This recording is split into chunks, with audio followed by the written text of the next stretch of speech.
No one should put this many hours into work. This is not good. And people should not work this hard. They should not do this. It's very painful. Painful in what sense? It hurts my brain and my heart.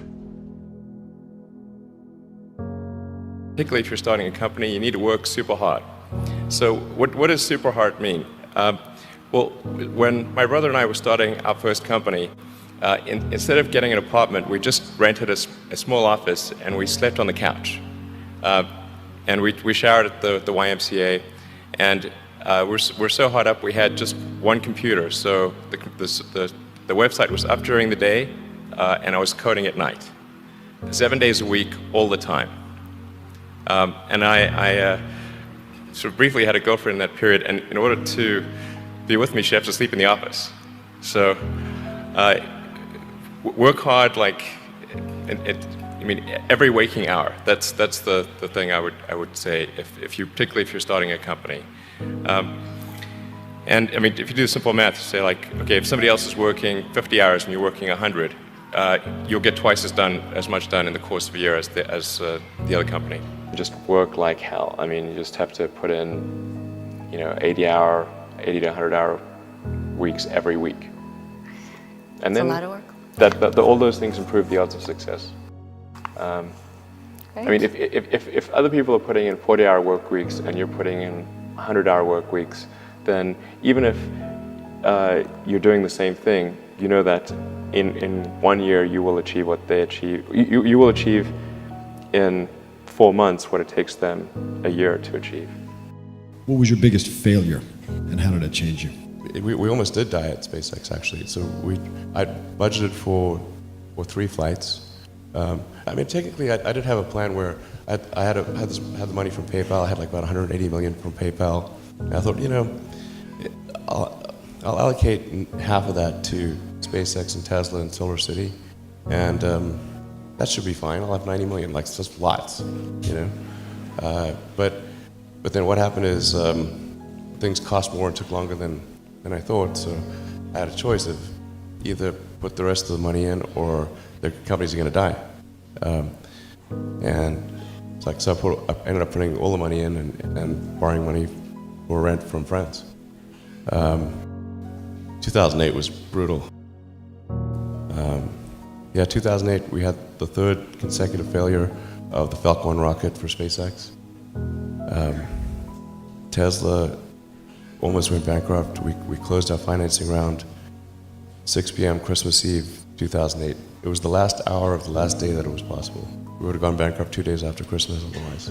SpaceX is alive by the skin of its teeth, so is Tesla. If things had just gone a little bit the other way, both companies would be dead. And I like, one of the most difficult choices I've ever faced in life was in 2008. I think I had maybe $30 million left, or $30 or $40 million left in 2008. And I had 2 choices. I could put it all into one company, and then the other company would definitely die, or split it between the 2 companies. But if I split it between the 2 companies, then both might die. And when you put your blood, sweat, and tears into creating something, or building something, it's like a child. And so it's like, which one am I going to let one starve to death? I couldn't bring myself to do it, so I split the money between the 2. Fortunately, thank goodness, they both came through. Tesla really faced a severe threat of death due to the Model 3 production ramp. Essentially, the company was bleeding money like crazy, and just if we didn't solve these problems in a very short period of time, we would die. And it was extremely difficult to solve them. How close to death did you come? Within single-digit weeks. 22 hours a day, or like how many hours? Just working, so 7 days a week, sleeping in the factory. I worked in the paint shop, general assembly, body shop. You ever worry about yourself imploding? Like it's just too much? Absolutely. I think failure is bad. I don't think it's good. But if something's important enough, then you do it even though the risk of failure is high. Were you a little naive when you thought, I can easily build an electric car and a rocket? I didn't think it would be easy. Like I said, I thought they would probably fail. But like creating a company is almost like having a child. So it's sort of like, how do you say your child should not have food? So once you have the company, you have to feed it and nurse it, and take care of it, even if it ruins you. Yeah.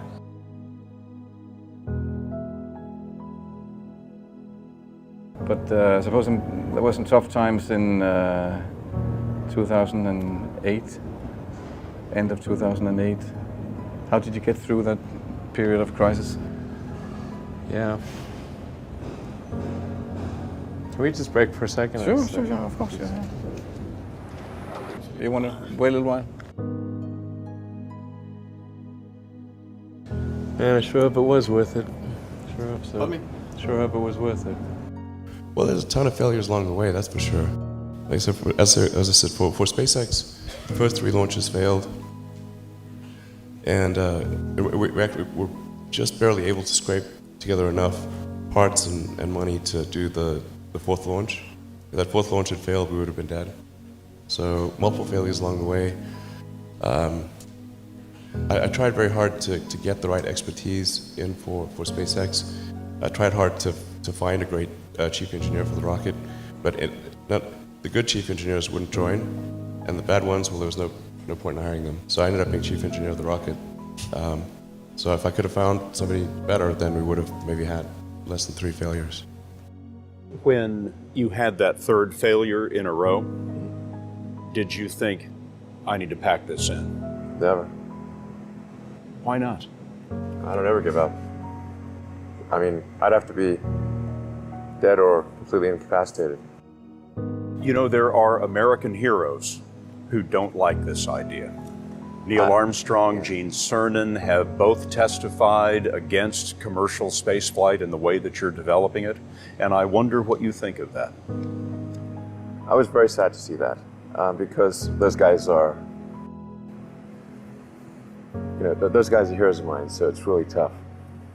I wish they would come and visit and see the hardware that we're doing here. And I think that would change their mind. They inspired you to do this, didn't they? Yes.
of effort to ensure that we've backed up the biosphere, planetary redundancy, if you will.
Quite good for a long time. But I still think that we should try to extend life beyond Earth and and the thing to do is to establish a base on Mars and try to make that a self-sustaining base as soon as possible. I don't expect that SpaceX is going to do that sort of single-handedly, but I think we're going to try to advance the technology of space travel to the point where we can at least send some number of people to Mars, which is not currently possible. On the Tesla front, the goal with Tesla was really to try to show that what electric cars can do, because people had the wrong impression. We had to change people's perception of an electric vehicle, because they used to think of it as something that was slow and ugly and had low range, kind of like a golf cart. So that's why we created the Tesla Roadster, to show that you can be fast, attractive, and long range. And it's amazing how, even though you can show that something works on paper, and the calculations are very clear, until you actually have the physical object and they can drive it, it doesn't really sink in for people. And so that I think is something worth noting. If you're going to create a company, the first thing you should try to do is create a working prototype. Everything looks great on PowerPoint. you can make anything work on PowerPoint. But if you have an actual demonstration article, even if it's in primitive form, that's much more effective for convincing people. Now is the time to overrule this administration's pledge to mediocrity. Listen, Tesla's a sell. You don't want to own this stock. You shouldn't even rent the darn thing. Why? Because beyond the hype, there's just not much going on here. Tesla still has yet to turn a profit. That'll be a $1.5 billion company with no profit. Its most recent quarter actually lost more money than it did the year before, $1.5 billion, losing more money than the year before. This is a company with limited visibility. You put $90 billion, like 50 years worth of breaks into solar and wind, to Solyndra and Fisker and Tesla and Enter1. I mean, I had a friend who said you don't just pick the winners and losers, you pick the losers. Private enterprise will not ever lead a space frontier. Not because I don't want them to, but my read of history tells me they can't. It's not possible. One of the biggest mistakes people generally make, and I'm guilty of it too, is wishful thinking. Like you want something to be true, even if it isn't true. And so you ignore the things that, you ignore the real truth because of what you want to be true. This is a very difficult trap to avoid. And like I said, it's certainly one that I find myself in having problems with. But if you just take that approach of you're always to some degree wrong, and your goal is to be less wrong, and solicit critical feedback, particularly from friends. Like friends, if somebody loves you, they want the best for you. They don't want to tell you the bad things. So you have to ask them, and say, really, I really do want to know. If you were 22 today, what would the 5 problems that you would think about working on be? Well, first of all, I think if somebody is doing something that is useful to the rest of society, I think that's a good thing. Like, it doesn't have to change the world. Like, if you're doing something that has high value to people, and frankly, even if it's like just a little game, or some improvement in photo sharing or something. If it has a small amount of good for a large number of people, I think that's fine. Like,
People look like they have a much better life than they really do. People are posting pictures of when they're really happy. They're modifying those pictures to be better looking. Even if they're not modifying the pictures, they're at least selecting the pictures for the best lighting, the best angle. So people basically seem they're way better looking than they basically really are.